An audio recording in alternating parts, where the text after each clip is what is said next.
देख सकते हैं यहाँ पर कई सारे जो एमएलएज हैं वो यहाँ पर बैठे हैं। यहाँ पर आप देख सकते हैं किस तरीके से जो नारेबाजी है वो यहाँ पर बीजेपी की तरफ से चल रही है और साफ तौर पर आपको आवाजों से सुनाई दे रहा है कि किस तरीके की खुशी जो है वो बीजेपी की तरफ से यहाँ पर साफ तौर पर देखी जा रही है। और साफ तौर पर भी 15 मिनट में को कमेटी की जो मीटिंग है वो इसी होटल में होगी जिसमें देवेंद्र फडणवीस, चंद्रकांत पाटिल जैसे लोग जो यहाँ पर मौजूद होंगे। साफ तौर पर देख सकते हैं किस तरीके से यहाँ पर बीजेपी के जितने भी एमएलएज हैं वो यहाँ पर ललकार रहे हैं और साफ तौर पर देवेंद्र फडणवीस के बारे में जो है कह रहे हैं कि महाराष्ट्र का सीएम कैसा हो, देवेंद्र फडणवीस की जैसा हो। और ये दिन इसी दिन का इंतजार था बीजेपी के उन तमाम विधायकों को, खास तौर पर महाराष्ट्र की सियासत में एक्टिव उन शीर्ष नेतृत्व को, जो आज ऐसा नजर आ रहा है इस होटल के अंदर किस तरह से फडणवीस को लेकर नारेबाजी हो रही है और इंतजार उस पल का जब भारतीय जनता पार्टी महाराष्ट्र में सरकार बनाएगी एकनाथ शिंदे गुट के साथ। प्रशांत,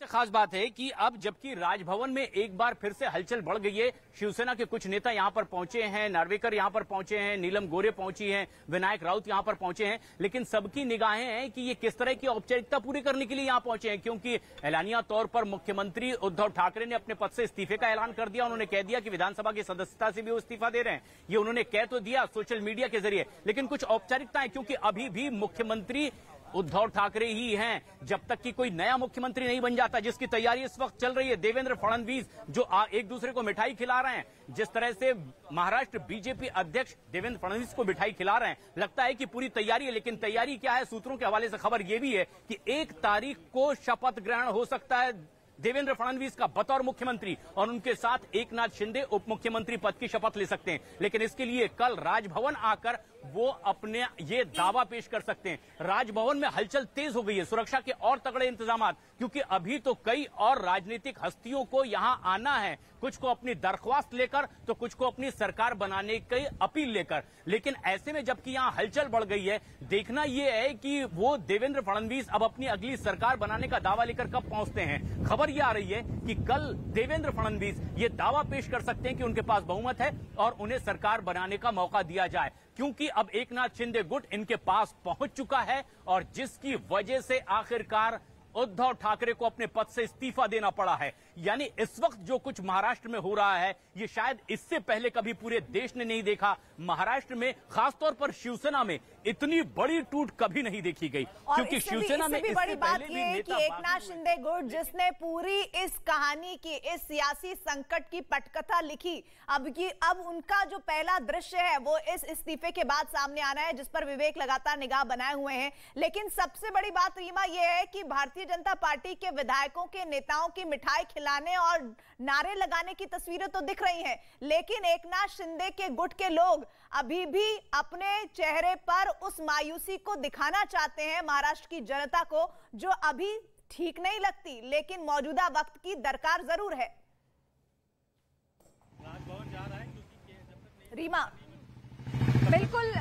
एक बड़ी खबर हम अपने दर्शकों को अपडेट कर दें कि अभी भी ऐसी प्रीति खबर मिल रही है कि उद्धव ठाकरे यहीं पे हैं और वो कुछ देर में राजभवन के लिए निकलेंगे और राजभवन में वैसे भी उनका लेटर एक्सेप्ट हो चुका है, तो इस बात की गुंजाइश भी मुझे लगता नहीं है कि वो राजभवन अभी मूव करेंगे, लेकिन उनका काफिला तैयार है। हालांकि कुछ देर पहले आप दर्शकों को बता भी रही थी कि उनकी तस्वीर मिल रही है, लेकिन अभी एक इन्फॉर्मेशन है कि मातोश्री में भी इस वक्त है। आप चूंकि उन विधायकों का जिक्र कर रही हैं जो गोवा में मौजूद है, जो शिवसेना का ही दूसरा खेमा है, शिंदे खेमा, जिसके वजह से नौबत ये आ गई कि उद्धव ठाकरे को इस्तीफा तक देना पड़ा। जाहिर सी बात है कि ये सच स्वीकारने में थोड़ा वक्त तो लगेगा। बागी तो हो गए हैं, तेवर तो दिखा दिया है, लेकिन जिस पार्टी में इतने वक्त रहे, जिस बाला साहब ठाकरे को लेकर बड़ी बड़ी बातें की, उस बाला साहब ठाकरे की पार्टी को उन्होंने अगर दो फाड़ कर दिया और उनकी वजह से सरकार गिर गई, तो जाहिर सी बात है कि आज अगर वो जश्न मनाए तो एक पब्लिक में भी उस तरीके से गलत मैसेज जाएगा। शायद इस बात का उन लोगों को ख्याल है, लेकिन धीरे धीरे अपने पत्ते खोलेंगे। जिन लोगों को एक हफ्ते, तकरीबन एक हफ्ते ही नहीं, अब तो 9 दिन हो चुका है और 9 दिन में हमने देखा है कि जो सूरत से लेकर गुवाहाटी और गुवाहाटी से लेकर गोवा, ये जो एकजुटता देखने को मिली है, एक पल के लिए भी किसी की तरफ से ये ख्याल नहीं आया कि वो अपने सुर में कोई तब्दीली कर सकते हैं। चाहे जितनी अपीलें की हो उद्धव ठाकरे ने, चाहे जो मैसेज किया गया हो, ये तक कहा गया उद्धव ठाकरे की तरफ से आप आइए, बैठिए, बातचीत तो कीजिए, एक बार मिलिए तो सही। लेकिन कोई मिलने को तैयार नहीं हुआ। और आज जब आप दीपक से बात 9 दिनों की जो कहानी है वो ये बार बार शिवसेना उद्धव वाली कह रही थी कि ये बीते 2.5 साल से चल रहा था और बीच बीच में महाराष्ट्र की सरकार को अस्थिर करने की कोशिशें बीजेपी की तरफ से की गई। ये आरोप उद्धव सरकार की तरफ से, उनके जुड़े हुए नेताओं की तरफ से किया गया। श्रेया, लेकिन आज बीजेपी खेमे में जबरदस्त खुशी का माहौल है। जी देखिए, साफ तौर पर इस वक्त हम ताज होटल में मौजूद हैं और यहाँ पर जितने भी 106 बीजेपी के एमएलएज हैं वो सारे यहाँ पर मौजूद नजर आ रहे हैं। साफ तौर पर जो नारेबाजी है वो साफ तौर पर देखने में नजर आ रही है, लेकिन साफ तौर पर आप देख सकते हैं कि अभी कुछ ही देर में यहाँ पर जो है बीजेपी की एक मीटिंग होने वाली है, जिसमें साफ तौर पर कब जो है शपथ ग्रहण करना है उसको लेकर काफी सारी बातें जो है वो सामने आने वाली है। मंत्रालय के बारे में पूरी बातें होने वाली, तो साफ तौर पर कुछ देर में अभी जो बीजेपी की मीटिंग है वो साफ तौर पर यहाँ पर नजर आएगी। आप साफ तौर पर अभी भी नारेबाजी साफ तौर पर यहाँ पर नजर आ रहे हैं। आप देख सकते हैं सुबह से ही जो है एमएलए का इस होटल में आना यहाँ पर आपको साफ तौर पर जो है लगातार यहाँ पर आ रहे थे और जैसे ही सीएम ने रेजिग्नेशन लिया इसी तरीके जो नारे हैं वो यहाँ पर बीजेपी एमएलए के द्वारा साफ तौर पर आपको दिख रहा होगा। सीएम ने जिस तरीके से रेजिग्नेशन दिया है उसको किस तरीके से देखती है आप?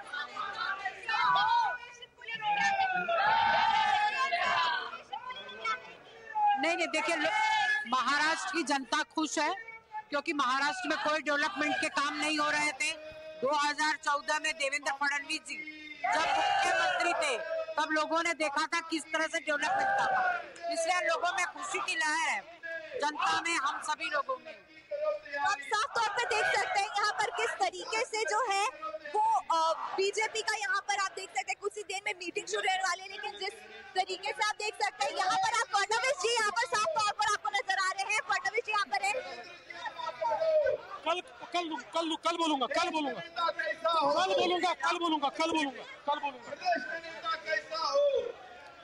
तो आप देख सकते हैं इस मीटिंग में फडणवीस जी,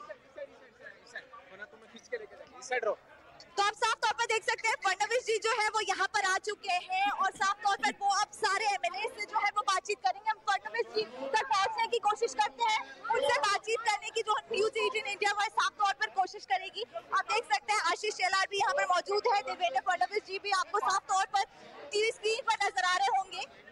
तो ये जो मीटिंग है वो साफ तौर पर अभी कुछ ही देर में शुरू हो जाएगी। वहीं न्यूज 18 इंडिया को खास तौर पर फडणवीस जी ने कहा कि जो कहना है वो मैं कल कहूंगा। तो साफ तौर पर यहाँ पर अभी जो मीटिंग है बीजेपी की वो कुछ ही देर में यहाँ पर शुरू हो जाएगी, जिसको लेकर फडणवीस जी जो है वो अभी हॉल में आए हैं और सारे जो एमएलए हैं उनको संबोधित करेंगे। और साफ तौर पर इस मीटिंग की जो शुरुआत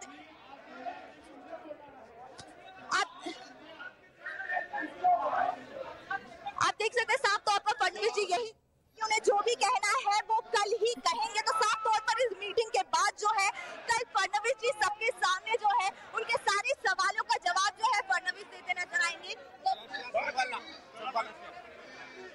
आप देख सकते हैं कि जो मीटिंग है वो किसी भी वक्त जो है वो यहाँ पर शुरू हो सकती है, लेकिन साफ तौर पर वापस से हम आपको बताएंगे कि फडणवीस जी का कहना यही था कि वो जो भी हमारे सवाल है उनका जवाब कल देंगे। साफ तौर पर आपको नारेबाजी यहाँ पर साफ तौर पर नजर आ रही होगी। आप देख सकते हैं कि यहाँ पर देवेंद्र फडणवीस सारे एमएलए को यहाँ पर संबोधित करने आ गए हैं। जो मीटिंग है वो किसी भी क्षण जो है वो शुरू हो जाएगी और यहाँ पर खास तौर पर उसी विषय पे बात होगी कि आखिरकार कि शपथ ग्रहण कब करना है। तो खास तौर पर आप देख सकते हैं कि फडणवीस जी अब यहाँ पहुंच चुके हैं और सारे जो एमएलए हैं उनके साथ जो है वो यहाँ पर मीटिंग किसी भी क्षण जो है वो शुरू हो जाएगी। और साथ तो श्रेया, आप लगातार जो जानकारी दे रही हैं उसके मुताबिक देखिए विधायकों के साथ मुखातिब होने वाले हैं देवेंद्र फडणवीस। वो पहुंच चुके हैं इस होटल में जहां पर सभी के सभी विधायक बीजेपी के वहां पर मौजूद है और कुछ निर्दलीय विधायक भी वहां पर मौजूद है। आशीष शेलार जो लगातार उस मौजूदा भीड़ को संबोधित करते हुए, लेकिन हाँ, जब न्यूज 18 से हमारी सहयोगी श्रेया ने उनसे पूछा देवेंद्र फडणवीस से कि आगे का आपका स्टैंड क्या है, तो उन्होंने कहा इस बारे में मैं कल बात करूंगा। लेकिन हाँ, इतना जरूर है कि विधायकों के साथ एक महत्वपूर्ण बैठक देवेंद्र फडणवीस लेने वाले हैं, जहां पर ये कोशिश होगी उन विधायकों को आने वाली चुनौतियों के बारे में बताने की। क्योंकि अब आप ये समझिए कि पूरी तरह से बहुमत में नहीं है बीजेपी, और ऐसे में वो जो मैंडेट है, वो जो सरकार बनाने का आंकड़ा है, वो एकनाथ शिंदे गुट जो बागी शिव सैनिकों का गुट है उनके जरिए ही हासिल हो गया। और अब कहा जा रहा है तमाम मीडिया पर्संस को कि आप बाहर जाइए, क्योंकि ऐसी बैठक होने जा रही है जिसमें आने वाले वक्त में सरकार की रूपरेखा कैसी होगी उसके बारे में तो तय किया ही जाएगा, साथ ही किस तरह की साझेदारी होगी एकनाथ शिंदे गुट के साथ ये भी तय किया जाएगा। कितने मंत्रियों उन्हें बनाने की तैयारी होगी, इसका भी एक हल्का फुल्का एहसास जरूर इन विधायकों को कराने की कोशिश होगी, क्योंकि ऐसे बहुत सारे विधायक होंगे जो अपने आप को मंत्री पद का या फिर कोर कैबिनेट की हिस्सेदारी के तौर पर देख रहा होगा। ऐसे में बीजेपी के लिए वो फॉर्मूला तैयार करना एक बड़ी चुनौती होगी, लेकिन क्योंकि बड़ी 2.5 साल के इंतजार के बाद भारतीय जनता पार्टी को महाराष्ट्र में ये अवसर मिलने जा रहा है, ऐसे में कल और आने वाले 3-4 दिनों में आगे रणनीति क्या होगी, कब सरकार बनाने का दावा पेश किया जाएगा भारतीय जनता पार्टी की तरफ से, और साथ ही साथ आगे फिर किस तरह की तैयारियां होंगी। एकनाथ शिंदे गुट को भी खुश रखना है, अपने विधायकों को भी साथ में लेकर सरकार बनाते हुए आगे चलना है, और बार बार उद्धव सरकार को जिस तरह से कहा गया कि वो फेसबुक की सरकार है, उन तमाम टैग्स को कैसे बीजेपी अपने तरफ से पूरी तरह से खारिज करते हुए महाराष्ट्र को एक विकास की राह पर ले जाती हुई नजर आएगी। ऐसे में देवेंद्र फडणवीस मौजूद है। श्रेया जी देखिए, साफ तौर पर अभी सारे मीडिया कर्मी को जो है वो बाहर निकाल दिया और जो मीटिंग है उसकी शुरुआत जो है वो अंदर हो चुकी है। साफ तौर पर देवेंद्र फडणवीस जी ने न्यूज़ 18 को ये बात कही कि वो जो बातें हैं वो कल जो है वो हमारे सामने रखेंगे। तो साफ तौर पर ये जो मीटिंग है सारे एमएलए के साथ वो बीजेपी की तरफ से शुरू हो गई है, और ये जो मीटिंग है वो बेहद खास होगी, क्योंकि अभी कुछ देर पहले ही उद्धव ठाकरे ने फेसबुक के जरिए जो है वो रेजिग्नेशन डाल दिया है, जिसके बाद जो है बीजेपी की तरफ से जो खुशी का माहौल है वो यहाँ पर साफ तौर पर देखने मिला। और ये जो मीटिंग है उसमें खास तौर पर कई सारी जो है बातें वो की जाएगी, जैसे कि जानकारी के मुताबिक 1 जुलाई को जो है वो देवेंद्र फडणवीस शपथ ग्रहण करेंगे, कल राज्यपाल से मुलाकात करेंगे। तो साफ तौर पर जो बीजेपी है वो फुल एक्शन मोड में आ गई, और साफ तौर पर मीटिंग में कई सारी अहम बातों का जो है वो डिस्कशन होगा। जी श्रेया, तस्वीरें दिखाते रहिए, और हम ये समझ रहे हैं कि इस वक्त भारतीय जनता पार्टी की बहुत महत्वपूर्ण बैठक चल रही है, जिसको मीडिया को भी बाहर कर दिया गया है, ताकि किसी भी तरह की आगे की जो रणनीति तैयार की जा रही है वो अभी साझा ना हो, क्योंकि फडणवीस कह चुके हैं कि वो कल बात करेंगे मीडिया से, और आगे किस तरह महाराष्ट्र में भारतीय जनता पार्टी एकनाथ शिंदे गुट के साथ सरकार बनाने जा रही है, वो फॉर्मूला कैसे तैयार होने जा रहा है। ये बिल्कुल साफ संकेत है कि बीजेपी की सरकार बनती है तो मुख्यमंत्री का चेहरा फडणवीस होंगे, लेकिन क्या डेप्यूटी सीएम एकनाथ शिंदे होंगे। बड़ी बैठक प्रशांत चल रही है, और रूपरेखा और आगे आने वाले दिनों में कैसे राज्यपाल के पास जाकर दावा पेश करना है, और उसके बाद एक परेड भी करानी होगी, ये बड़ी एक चुनौती है बीजेपी के साथ। बीजेपी मान रही है कि अब सब कुछ उसके लिए बहुत आसान हो गया है, क्योंकि खुद हार उद्धव ठाकरे ने मान ली है। इससे पहले कि वो राजी होते कि सदन में आते और फ्लोर टेस्ट के लिए वो बताते कि उनके पास कितने विधायक हैं, उन्होंने पहले ही सरेंडर कर दिया, उन्होंने पहले इस्तीफे का ऐलान कर दिया। मतलब ये कि वो बहुमत परीक्षण के लिए तैयार नहीं है। उन्हें पता है कि उनके पास वो विधायक नहीं है जिसके जरिए वो बहुमत साबित कर सकेंगे। यानी बहुमत परीक्षण वाली बात अब बहुत पीछे छूट चुकी है। भले ही उसके लिए लड़ाई लड़ते रहे उद्धव ठाकरे सुप्रीम कोर्ट में जाकर के भी कि आखिर इतना कम वक्त क्यों दिया गया है, हमें तैयारी के लिए और वक्त मिलना चाहिए था। सुप्रीम कोर्ट ने कह दिया कि राज्यपाल ने जो वक्त दिया है वो कानून सम्मत है, यानी कि कानूनी है। आपको 30 तारीख को ही बहुमत साबित करना पड़ेगा। लेकिन जब उद्धव ठाकरे ने ये देखा कि वो अब सारी चालें चल चुके हैं, मनाने की कोशिश कर चुके हैं, उनके बागी साथी नहीं मान रहे हैं, जो कि इस बात को लेकर उनका साथ छोड़कर चले गए थे कि ये हिंदुत्व पर चलने वाली सरकार नहीं है, जिस बात पर बाला साहब ठाकरे आगे बढ़े थे। और इसीलिए वो बार बार ये बात दोहराते रहे कि सही तो ये होगा कि जिनके साथ हमने चुनाव लड़ा था, यानी बीजेपी के साथ हम मिलकर के सरकार बना लें, हमारी कहीं कोई बगावत नहीं है, हम शिवसेना में हैं और आगे भी रहेंगे। अब देखना यह है कि जब देवेंद्र फडणवीस सरकार बनाने जा रहे हैं उन्हीं एकनाथ शिंदे के साथियों के साथ में, तो क्या वो शिवसेना और बीजेपी की ही सरकार है या फिर कोई और नया दावा होगा, ये देखने वाली बात है। लेकिन क्योंकि ये साफ हो चुका है कि बहुमत एकनाथ शिंदे के अलग हो जाने के बाद उद्धव ठाकरे के पास नहीं रहा है, उन्होंने इससे पहले कि बहुमत परीक्षण होता इस्तीफा देना ही मुनासिब समझा, क्योंकि उन्हें पता था कि अगर उनके पास सिर्फ 14 विधायक मौजूद हैं तो आखिर किस मुंह से वो सदन में जाते और बोलते कि उनके पास बहुमत है। लेकिन दावा उनके अपने साथी ये लगातार करते रहे, खासतौर पर संजय राउत एक तरह से चुनौती उन लोगों को देते रहे कि आप मुंबई कैसे आते हैं ये भी देख लिया जाएगा। अलग अलग मायने भी इन बयानों के निकाले गए, लेकिन ये सारी बातें पीछे छूट चुकी है क्योंकि अब सारे रास्ते बंद हो चुके हैं। और प्रशांत, एक और बात जो अब साफ हो गई है वो ये कि शिवसेना जो महाराष्ट्र में जरूर दबदबा रखती है, लेकिन सरकार चलाना और महाराष्ट्र में दबदबा रखना, ये उद्धव सरकार को, उद्धव ठाकरे को समझ आ गया होगा कि दोनों समानांतर नहीं है। और रीमा, ये एक बहुत बड़ा सबक होगा जब उद्धव ठाकरे ये कहते हैं कि वो आने वाले दिनों में शिवसेना को मजबूत करेंगे।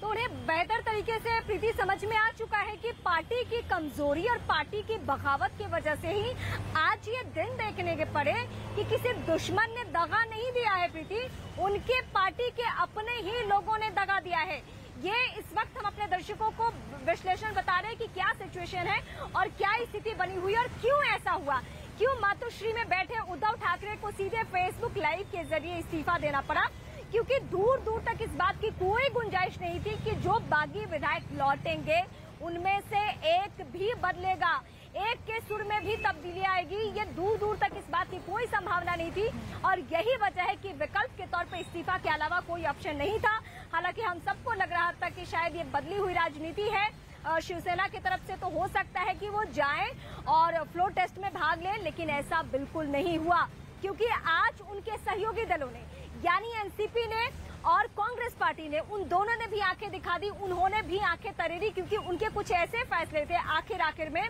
आज जो उन्होंने कुछ नाम बदलने को लेकर डिसीजन लिया, उसको लेकर उनको ये बातें नागवार गुजरी और उनको लगा कि कहीं हमारे वोट बैंक में सेंधमारी ना हो जाए। तो जाते जाते तलखियां इन दोनों के साथ भी बढ़ चुकी है, यानी बची हुई शिवसेना की जो शक्ति है और जो शिवसैनिक है उसके अलावा उद्धव ठाकरे के पास और इस मातोश्री के पास कोई पावर नहीं बचा है। और प्रीति, मैं अपने दर्शकों को याद दिलाना चाहूंगी, ये मातोश्री कोई आम जगह नहीं है, ये मुंबई का वो जगह है जहां से मुंबई को कंट्रोल किया जाता था, जहां से ये तब की बातें हैं जब बाला साहब ठाकरे हुआ करते थे, बिना किसी पद पे रहे, वो कभी किसी सीएम पद के लिए मोहताज नहीं रहे, वो इस तरीके की भूमिका में। लेकिन उद्धव ठाकरे तक सियासी पूंजी संभालते संभालते वो इस तरीके से हो गए कि उनके सारे डिसीजंस को उन्हीं के पार्टी के लोगों ने, उन्हीं के अपने सगे लोगों ने, उनके पार्टी के सगे लोगों ने सवालिया निशानों में रखा। और यही वजह है कि आज वो ज्यादा आहत अगर नजर आए तो बीजेपी की वजह से आहत नहीं थे,